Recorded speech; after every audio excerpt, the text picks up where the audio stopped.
Yo, what's going on? It's the NOC, the Nerds of Color, and we are back with another ShoPowSho. It's your boy, Kuya P, aka Patrick Michael Strange, the Babinka boy, the Adobro, the leader of the Holla Holla homies in the Center gang. Today, we have another amazing episode. I'm minus the amazing Ates, Kataphorric, and Viva, Valentina. They've got busy schedules, but we're going to celebrate with an abundance of guests today. We recently had on the Monster Without's Randal Kamradt and Jake Makapagal, whose film is debuting this weekend at the Los Angeles Asian Pacific Film Festival. And when we had them on, they talked about this other amazing film that Randal is directing called No Dogs. And today I have the star, the writer, producer, Miss Georgina Tolentino, and the composer who's been killing the game, Miss Tangelene Bolton. But before we get into that conversation, let's check out the trailer right now for No Dogs. Here we go.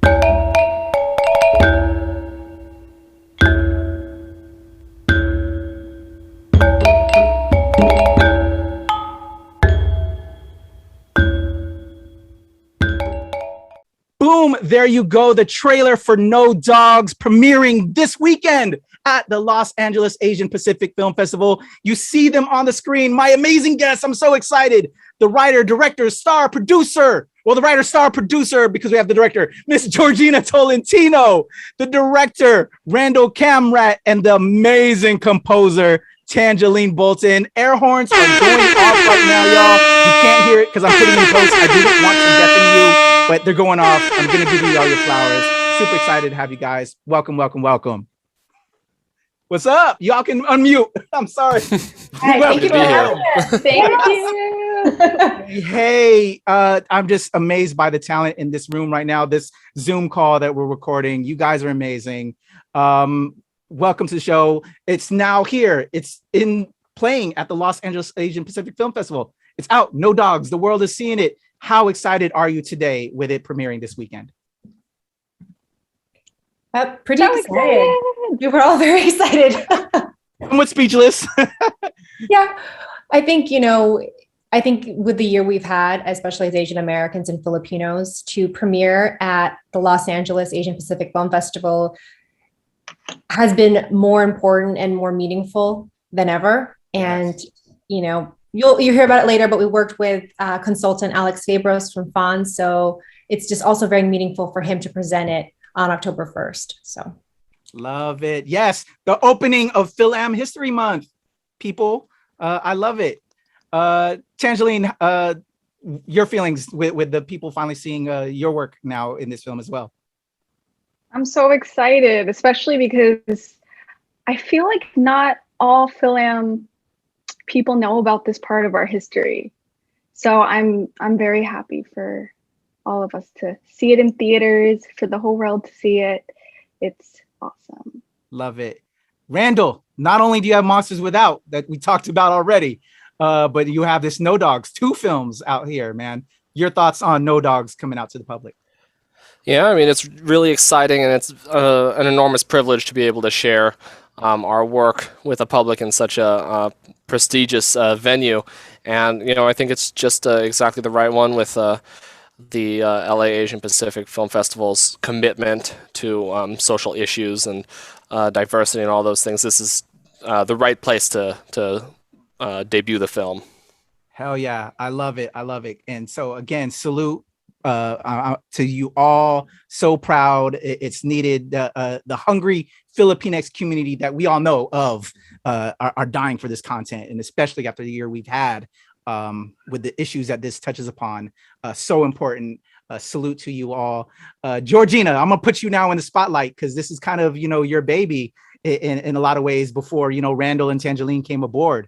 How did this project first birthed and lit the candle, or not candle, but the spark? What is it? Light bulb. There we go. We turned on the light bulb in your head. How did this come together for you at the beginning?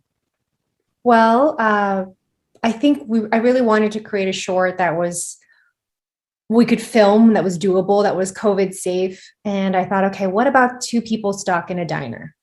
And I'm an actor. My friend is an actor. What dynamic could we be in? And I thought of what was happening in Stockton at the clubhouse at that time with the Watsonville riots that had spread to Exeter and all these other Central Valley cities in California in the late 1920s to 1930s.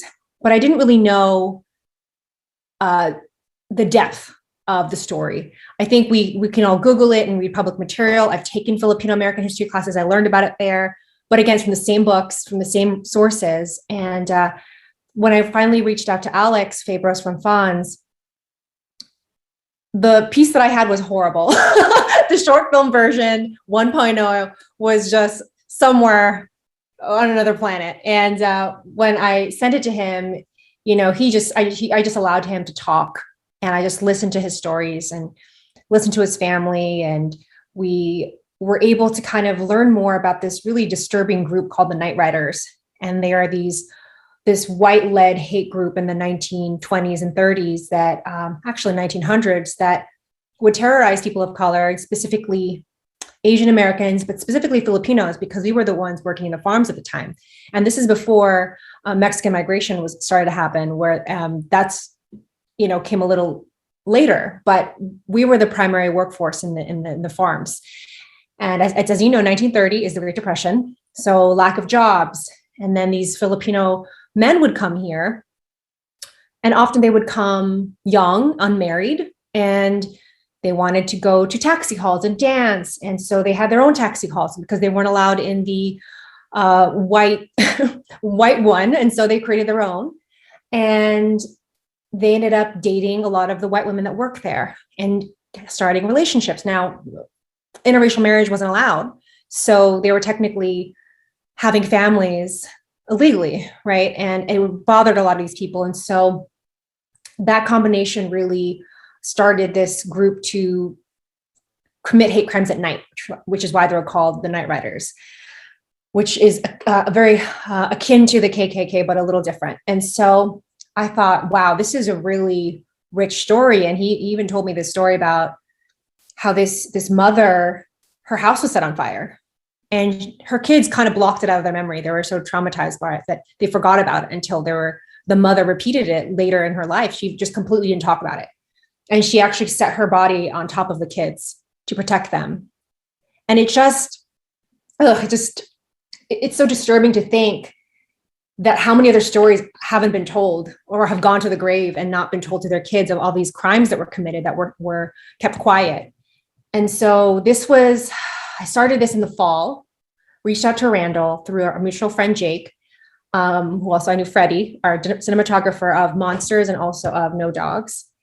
And I just started drafting different versions of the screenplay, the short film of this. And then as Alex kept talking and talking, giving this richness and this history, I said, okay, well, the two people stuck in the diner. Primarily, this story is about the Manongs, right? I cannot be a Manong. I can do as much prosthetics as you can. I can be me. But I thought, okay, well, I said, Alex, I'm a Filipina. Is this story relevant? And he said, well, you know, no one's really told it in that way. Your character could have the backstory of being widowed, because usually it's very rare that men wanted to bring their wives because they didn't want to endure hardships with them, but sometimes they did. So it would make sense if you came and you had nowhere else to go because you lived above the clubhouse, which actually was normal. They would be apartments above the clubhouse. And so I drafted this story about two people from opposite sides leaving the same event, not knowing it until later. And then around the early January this year was what was happening in Washington, D.C., with the Capitol being stormed. And that completely actually helped me polish out that relevancy and kind of added it into the short film with these people who they kind of have this attitude. Well, if you don't like it, why are you here? Why are you in this country? Why don't you just leave? As if we come here and then that's it. We just have to take whatever beatings we have. And I think that that's actually passed down generationally. And I wanted to talk about it. So I wanted to kind of have a really interesting short about someone stuck in a diner who is of the opposite side around a larger event going on outside of them, around a race riot. Wow. Wow. I love it. And but it's also sad, that this hate still exists and just, and was this, you said you started around November. When did the Atlanta, spa stuff started happening? Was that earlier this year or was that last year? Like, was this somewhat also like a result of that as well? Or at least your drive, I'm sure, that it's so needed right now. We filmed in March. We filmed in March, early March, and Tangelene shared that she actually, you can consider your story, but I think the tragedies happened later. So we actually already filmed and we were in post-production when this happened. So I guess Tangelene, you could kind of share your experience composing during that time. Yeah, so right when I got on board, it was the exact week of the Atlanta spa shootings. So, and then Georgina lent me her Filipino instruments, and it was the first time I'd ever played those instruments. So it was like a lot of emotions at once.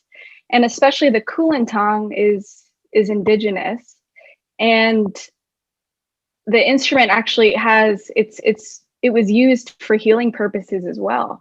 And it was primarily a women's instrument. A lot of women played it together in the Philippines. So it was a lot at once for me, but I kind of ended up getting a sense of healing through the experience.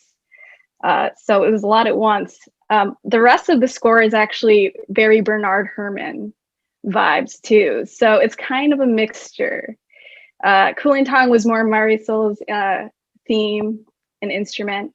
And then the rest was Bernard Herrmann influence, mainly because of Randal. That was just an amazing idea. And I was so excited to kind of go in that direction and experiment and kind of give like a sense of mystique and drama without being too in the way. So yeah, check it out. It's kind of a mix of styles in there. Amazing. Wow. That's super cool. I dig that. So very much healing while putting this together, despite, all this hate in the world. Wow. It's crazy. But this is how we respond back to it with creating entertainment that will help, change minds and change the world. And I love it. It's what we need. It's what we need. So you put together this script and you work with Alex to make sure it's just right. Let's talk about pre-production, the script's there. Now let's get these people together. You star in it, Georgina. Did you initially want to star in this piece that you put together? Yes, I think I was, I felt strange because I felt it was more of a Filipino male story. However, I felt comforted knowing that the consultants that we're working with actually were saying, you know what, we've only seen the male perspective. We've never seen the women's perspective. Yeah. So it'd be interesting for you to explore that. And yes, I actually wanted to, because I think often we're not in period pieces. And I think the roles that I get are not deep and really include us in historical relevancy. So I thought, yeah, it would be cool to be a part of, because this is actually my first experience writing. So I thought that would be really fun to kind of create the backstory of this character and being collaborative. So yeah, I thought it'd be really fun. Yeah, no, I love it. And I was thinking about that question as I said it. Sometimes, and I was kind of telling you this earlier, I was an actor, doing a lot of stuff in front of the camera, but then I just got stereotyped all the time. And then again, a lot of the roles I was getting wasn't us. And so I was like, you know what, in order to create a change, let me get behind the camera. Let me start writing that material. And hell yeah, if I'm going to write myself and put myself in it, I'd put that work in. I know what the character's all about, then why not? So, you got to create opportunities as well. And I'm creating opportunities for our other Filipino, actors to feel seen. And so I love that. So you're in it. And how did you come across Ian Coleman, who was outstanding as well, your co-star? Thank you. Ian is a good friend of mine from the Howard Fine studio. We kind of knew each other from there. And we also, what do you call it? With actors, when we audition, we need a reader. So we're kind of like, whenever we have an audition, we call each other. He's a dear friend. And so he's kind of up for anything. He thought it was a really cool, interesting character to play because he's never learned about this part of history. So we actually rehearsed with Randal in the park outside because this is around COVID. So throughout holiday season and January, we would run around the park. And then on our own, Ian and I would rehearse 3 to 4 times a week with our Alexander technique teacher who specializes in movement for period pieces, specifically in animal work. And we actually said, let's treat it like a play. So we're going to keep rehearsing and try different things and explore. And so we're ready because we had such a we literally had 1 day to shoot. And it was a lot of obstacles because of COVID. Not only was I writer, producer, actress, I was craft services, I was art department, I was so many things and everyone else was too. So we had a lot of hybrid roles. So we had to be really present once the cameras rolled. And Randal did such a great job working with us and taking care of the directing part of it. Awesome. So let's turn it over to you, Randal. This experience working with Georgina and bringing this amazing story to life, Randal. Oh, well, I guess I'll start from, when the project first came up, which is, I remember Georgina and Freddie, the cinematographer, sort of reaching out to me and asking if I'd be interested in sort of joining in on it. And I remember at that point you hadn't written a script yet. You had just sort of like the concept and the idea of doing it. And you'll forgive me for saying that, I hear things like that fairly often where it's sort of like, I will at some point write a script and I'd like you to help me with it at some point. And usually I just sort of think like, okay, well, we'll see if that happens. And then, of course, the thing that really made this special is that it did happen. It happened fast and it happened really well. And when she first brought a script draft and showed it to me, I was already, impressed. Like, oh, here it is, the real thing. It's a script. And she said it wasn't what it is now, but it wasn't really. It wasn't nothing. It already had the bones in there. And then once she started working with Alex, and I was privy to some of those calls as well, and the research began, that's when it really started to just morph and transform and get bigger and bigger. I mean, it was always proposed to be a 15-minute short, but just the scope of what it was exploring and sort of the meaning of the thing just got bigger and bigger and bigger. And it connected to so much of history after a while and became just an incredibly exciting project. Eventually I was really feeling like, wow, I can't believe this script is like, I'm going to get to direct this thing. And I was very pleased that it was, coming up. It was really going to happen. And we started rehearsing in the park and COVID was happening. So it still kind of felt like, oh, who knows, COVID has a way of shutting down a lot of things. And so, we did our best to rehearse, masks on in the outdoors. But eventually the day did come and I tried to be as absolutely ultra prepared as possible. I had storyboarded it multiple times for multiple versions of the script. I had even done a 3D animatic of the whole thing so I could time out shots. So it was extremely planned. And because we knew we'd only have a single day of shooting. And I do a lot of planning, a lot, partially so that I'm ready to throw it all out the window when the day comes and I still have preparation.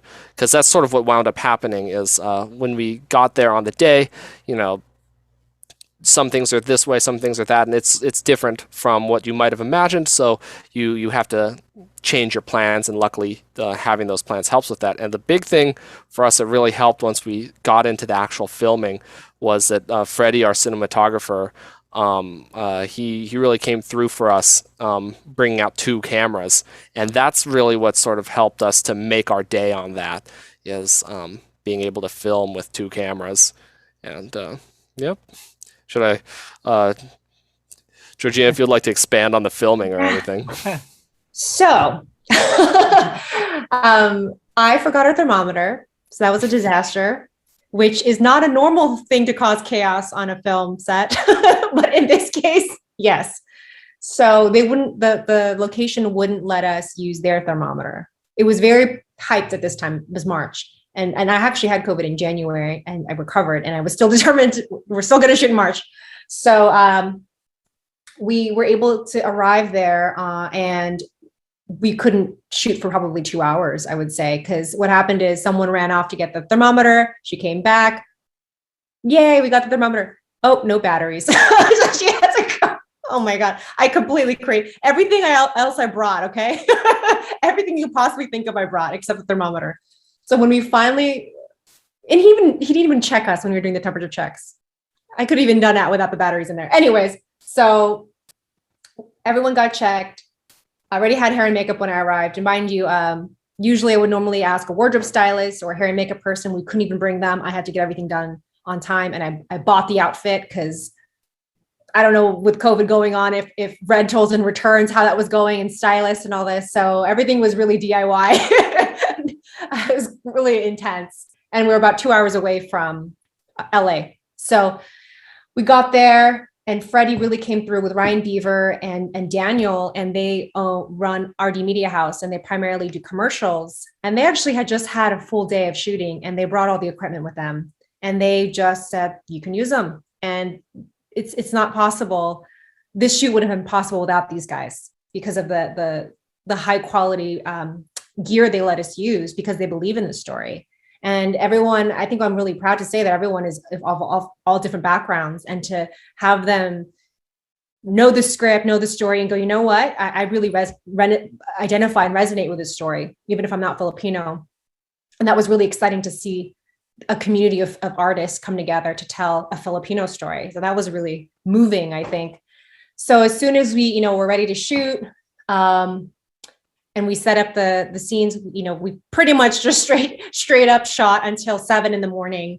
And there's no, I'm in a dress. It's 40 degrees. There's no heater because it's a set. So, and we're outside, and we were kind of fighting the light, I believe, right, Randall? So that was a little crazy. Yeah, we ran right up into the sunrise. Yeah. And then, there's another production coming in right at 7. So we had to really stop. There's another commercial shooting it right after on that set. So, right after we got our last shot, I put my sneakers on and became a PA. Everyone became a PA. Okay. So, it's not very glamorous, but I think when you really want to do something, especially early in your filmmaking career and storytelling, and maybe stories aren't necessarily traditional, you kind of have to be scrappy and just get it done. And so that was really, I think, fun for all of us to just be equal and just get creative and have fun, So that was a very interesting production. And then I think we had post for about a month, Randall, right? Yeah, I think it was exactly a month. And we had amazing editors, Roy, Rian, and AJ, who all really came together and, again, donated their time to help us make this happen. And this would have been 4 times what it was. But, because people, if we keep waiting for Filipino financing, it's never going to happen. But at least now we have a wonderful short film that we're proud of, that we can share stories and can be kind of a beta for the larger project. Now we have something that can be a proof of concept, right? So I'm just really happy that the larger we get, the bigger we get, more people, not just Filipinos, will find themselves in our stories. And that actually is the most American spirited kind of storytelling we could ever be a part of, Heck yeah, preach. I love it. Okay, so this amazing film is put together, and now we gotta give it some vibe to it. Tangelene, you step in to compose for this film. Tell me about your process, coming into it and everything, and laying it down for this. Sure. So AJ actually introduced me to Georgina and Randall. And they're both just so warm from the start and so open to just me putting my creative spin on it. And again, Georgina was so kind to let me borrow her instruments because I didn't have any at the time. So it was, I don't know, really awesome to kind of experiment, especially with, the drum, I believe it's called the dabakan. And just feel like the resonance and kind of put myself in that situation, like, oh, how would I be feeling right now running, or just the calling of my ancestors through, these tuned gongs. And then I had that sort of the main theme, and Randall was down for what I thought of. And then we kind of got into the discussion for the rest of the film. because, it does take place here in California. So it's not going to be a fully fledged traditional Filipino instruments throughout the whole film. So the bulk of it is actually very Bernard Herrmann influenced. And I thought that was awesome because I didn't really have any scores yet with that kind of flavor. So it was all Randal's idea. And we were actually looking at a lot of scenes from Vertigo, trying to be really dramatic with the storytelling, but not getting too much in the way. So, how could we add a certain level of mystique with these really lush orchestration with strings and harp? And I believe there's a little piano in there. And then, sort of just enhance the drama and add a certain level of surprise at the end. I don't want to spoil too much with the story. And then kind of come back with the main theme on the Kulintang at the very end to kind of tie things together. So it was a great experience, tons of creative freedom with both of you too. I love it. I love it. Was this your first experience doing like a Phil-Am film, Tangelene, with all the work you've been doing? I know you've done a lot of work at Disney and different projects here and there. Was this like your first Phil-Am project though? I've worked with Phil-Am creatives in the past, but I don't believe it was a full-fledged story about like a Filipino central character. Yeah, I think this was my first kind of really delving into the history. So there's that aspect of it. So it was really special. Awesome. I love that. Yeah, it's just this experience. I just love us as people working together and now bringing this to light, and Georgina, Randal creating this path and the other work you've all done. So beautiful. All right, so it's out there and it's now, as of this recording, y'all are seeing this episode premiering at the Los Angeles Asian Pacific Film Festival. We'll also talk a little bit about how y'all can catch it if you're not able to see it there, where it's going to go with that. But I want to share, I was blessed with Randal to check out the film. So I have seen it. Amazing. Well done. It's now, going to be with the public now that they're going to see it. Well, actually, let's get into that now. How if people can see it if they're not going to be attending the film festival? Is it also being conducted virtually this weekend? Can people tune into it virtually to see it?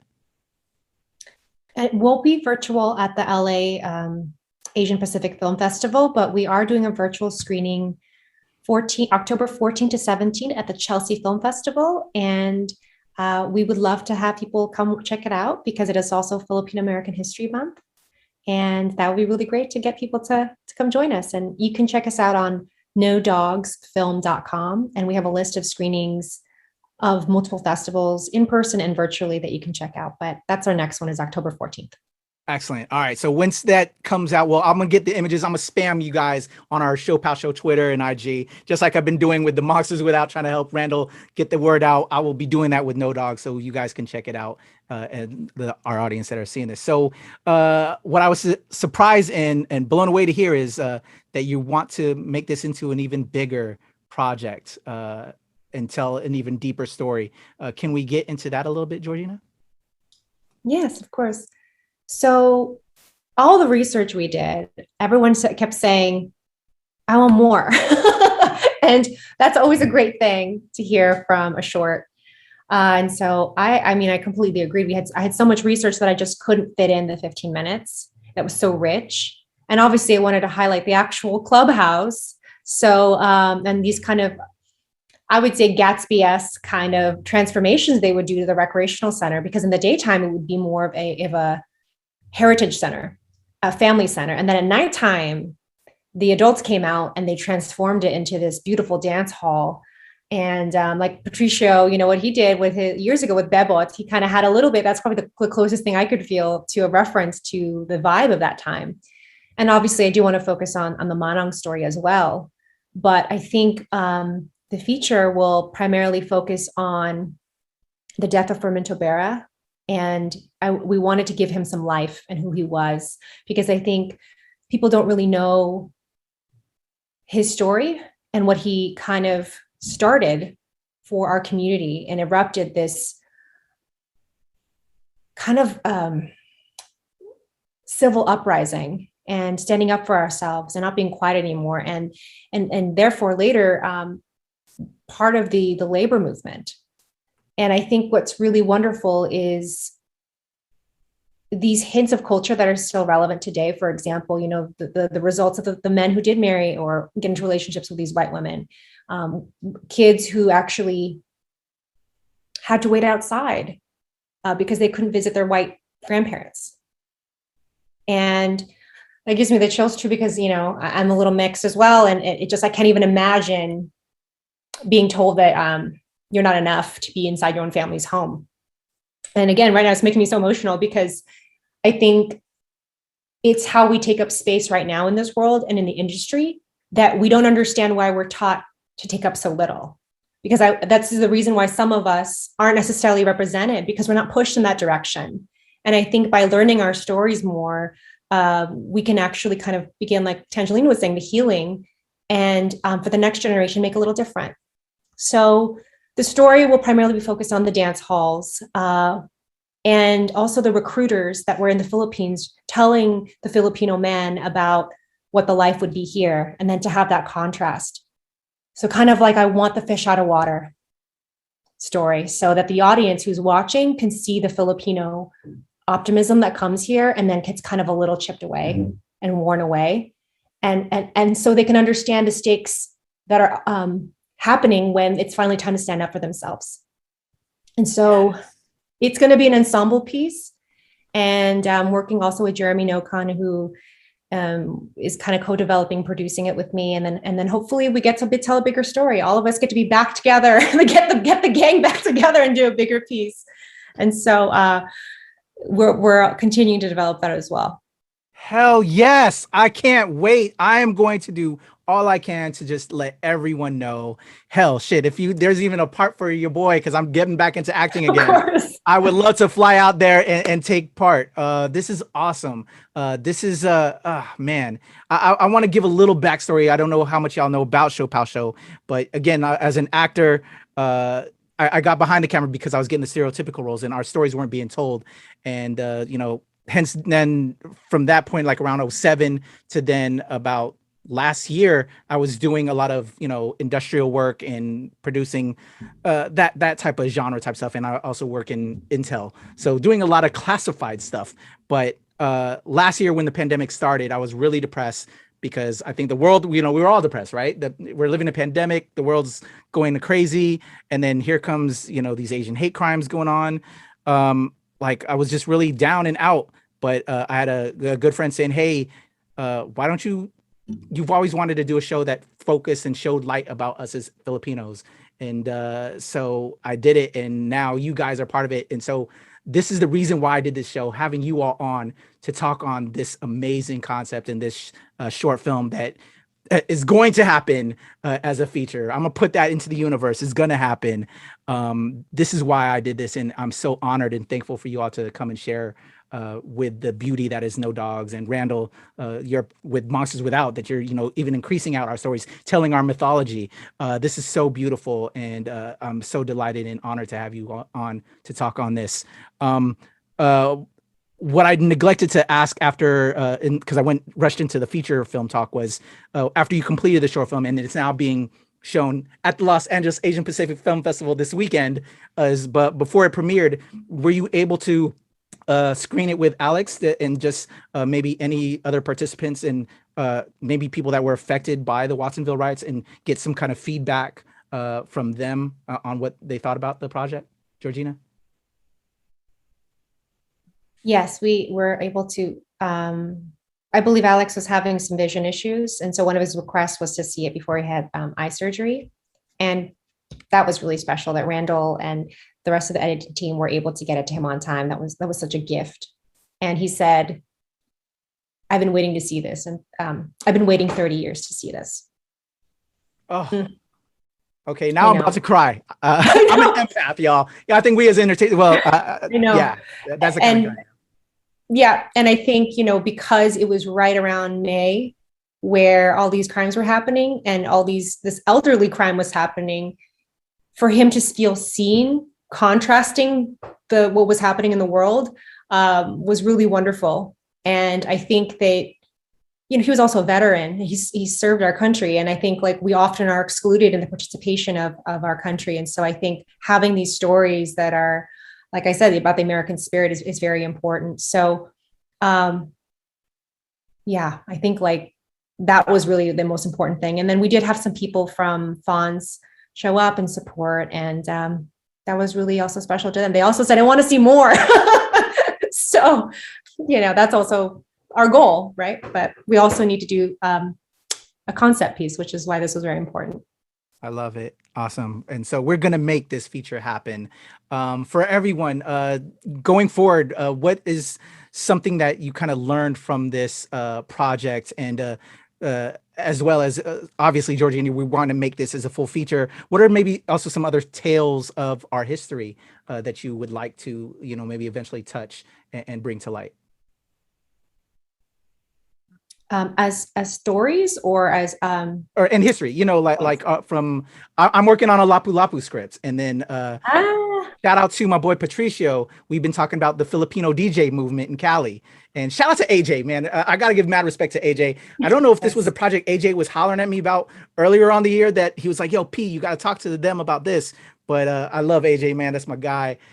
Just it's a small community, right? And just we're all connected, but yeah, just like other stories that of our history that haven't been told, that you'd like to also maybe talk on or be a part of.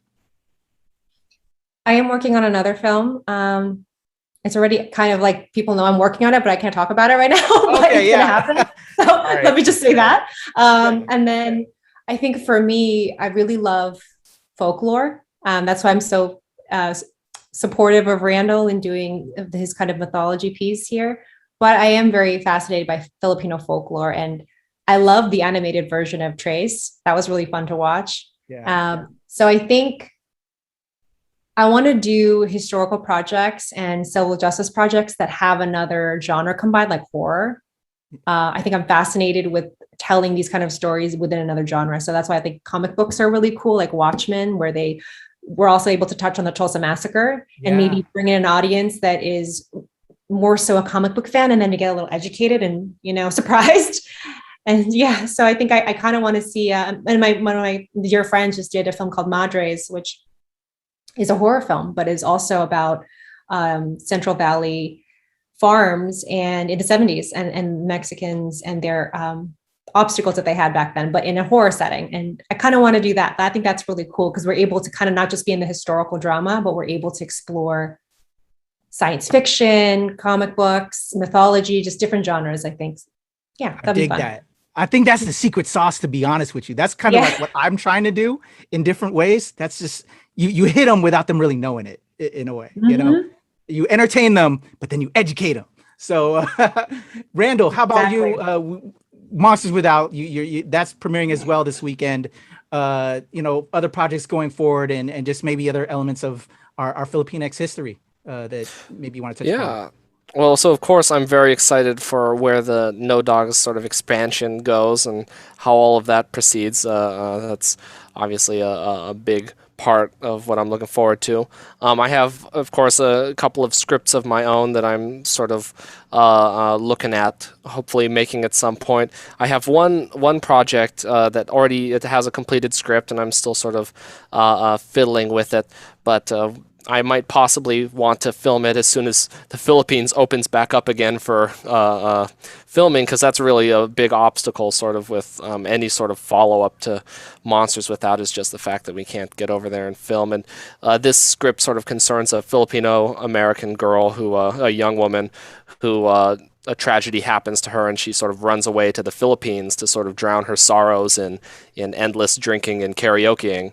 And it sort of turns into a bit of a political thriller as sort of the realities of Philippines sort of sneak their way into her life. And it's very interesting, and I'm hopeful to sort of further develop that. And of course, there's the ever-present possibility of a follow-up to Monsters Without. That whole universe certainly could afford to fit more stories into it. So we'll sort of see what happens next. It depends, not in small part, on what happens with COVID next. But right, we will see. Awesome. Tangelene, so you got to, work with various Philippine instruments for this project. Are you carrying that forward now with other musical projects down the line? And also, what other kind of like projects would you like to get into, or what what you have coming? Yes, possibly. And I've also started taking lessons. So I'm all, yeah, so I with the cooling tongue. So I'm really interested just continuing that, and yeah, infusing if I can. But I just really want to understand the instrument too and learn more about the different regions, because I just learned that it really varies depending on the region, and especially like how fast you play, how if you're more melodic as a player. So I'm kind of trying to see where I fit in with that as well, and kind of how my style will transform the more I learn. And in terms of stuff I'm into, yeah, just like Georgina and Randall said, like very genre bending, I love. And like, how can you kind of teach a lesson? I would love to work on like what could be the next Filipino American Minari. I'm all about, yeah, like that would be so cool. Just because I'm really into like nuanced stories. Like now that we have all this exposure and this, we're all about diversity, how can we be even more nuanced? Like, how can we tell stories that are so specific to us? Because that's what makes us American too. Like, we're all so different and we have all such specific stories that make us who we are. So that's what I'm about. I love it. I love it. Well, Tangelene, Georgina, Randall, this was so much fun. Thank you for sharing with me and my audience the genesis of No Dogs. I am going to do all that I can to spread the word, and we're gonna make the feature film happen. We're speaking that into the universe right now. This is happening, and with everything you all are doing, man, just please, I'd love to have you all back. You are part of my ShoPowSho family now, as I like to say. I definitely want to give you all your flowers now, not when we're dead. You know what I'm saying? It's about representing and just giving us all love and light and energy, because that's and I think that's who we are as people. At least that's how I was raised, and what I love about us as a people. And so come on now, even when we hear when that just a person just a little bit Filipino, y'all know how we go for our people. We go hard. So I love it. All the love, all the blessings to you guys. Before I let you out, because the ShoPowSho is part of the Nerds of Color. I already did this a little bit with Randall on his episode, but I'm going to do it to you again, Randall. So get another one ready. I'm going to put you last. Because we are the Nerds of Color, if you were to give a TED Talk on a particular nerdy subject, what would it be about? So this is my last question. Brainstorm that a little bit whenever you're ready.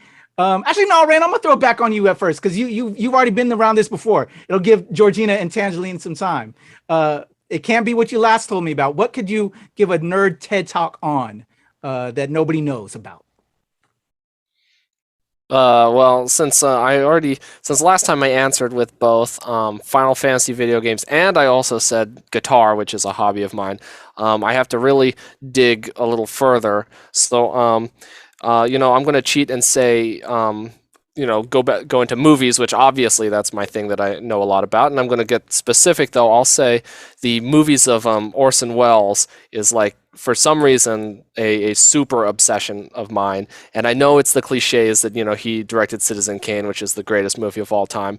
But, I think it's not necessarily his best movie. He's just made all these sort of masterpieces. And what makes him really interesting is not just the fact that he was this 24-year-old crazy person when he made the greatest movie of all time, but that his career then sort of collapsed, and that he then, as an encore, went on to make, at essentially zero budget, a whole bunch of lessons in how to make independent films with no money, with just basically genius.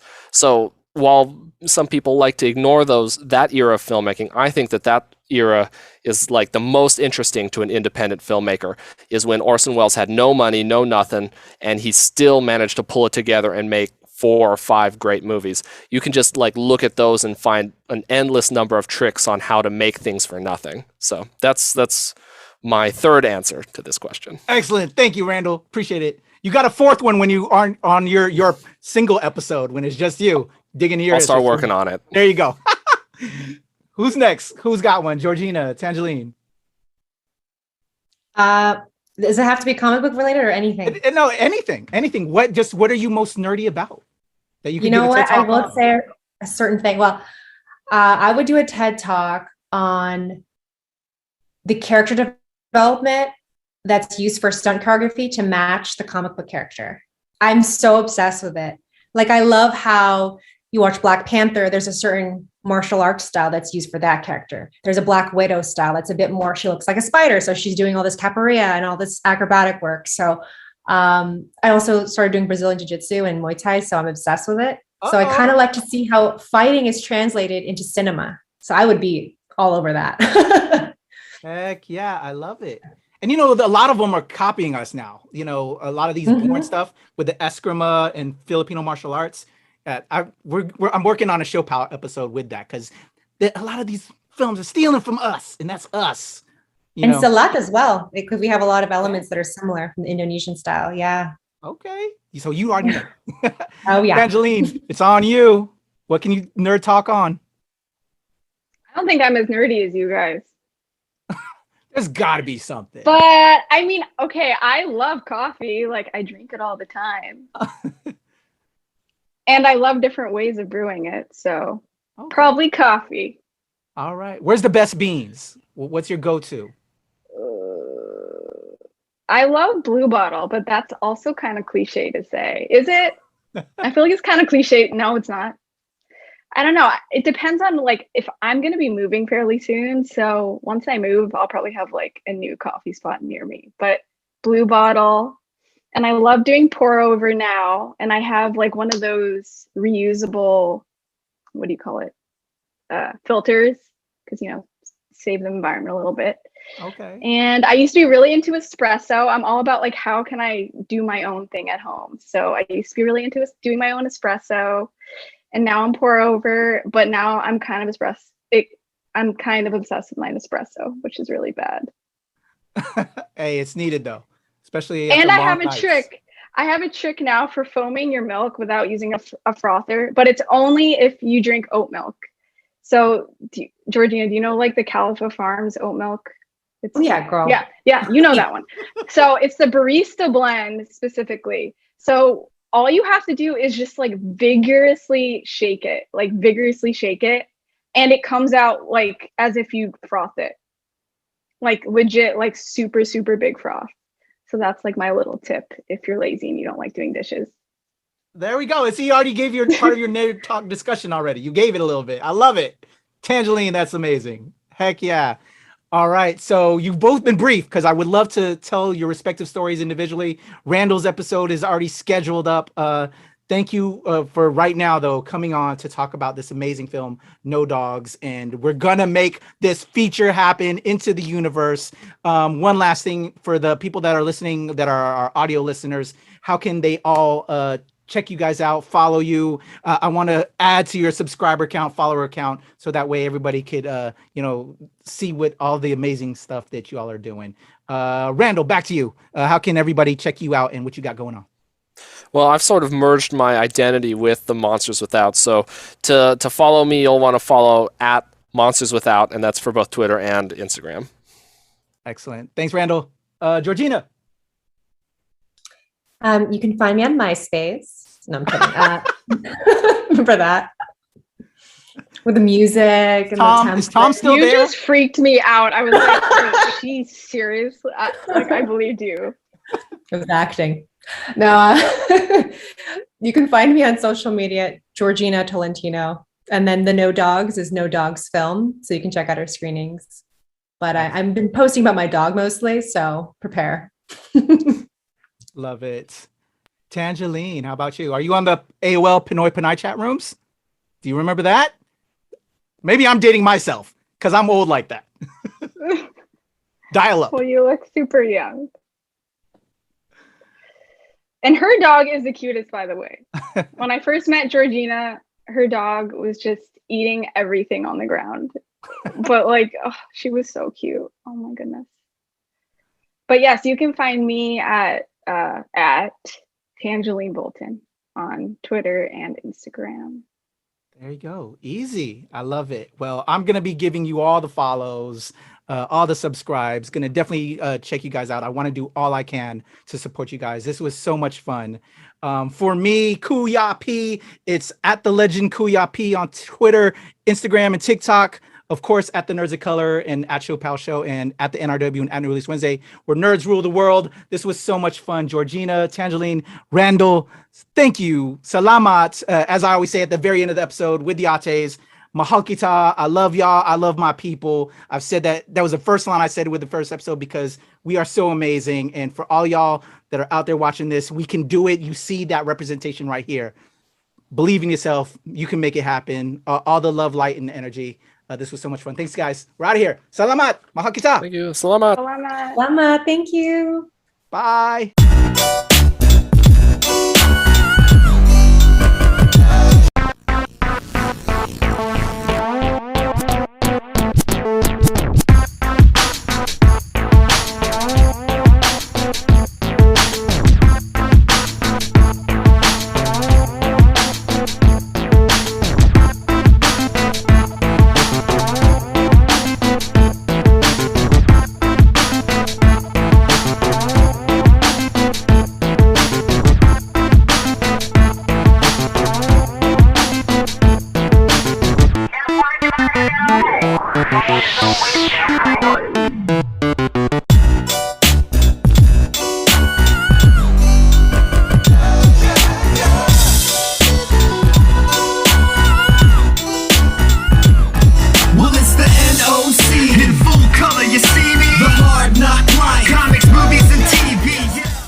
Hi, I'm Randal Kamradt, director of No Dogs, and I'm going to be appearing on the ShoPowSho talking to Kuya P, and we're going to have a nice discussion about the making of the film, about the history behind it, and talking a little bit, some details of the premiere. And we're going to be joined by Georgina Tolentino, the actress and writer, and Tangelene Bolton, the composer. And yeah, I hope you guys can join us.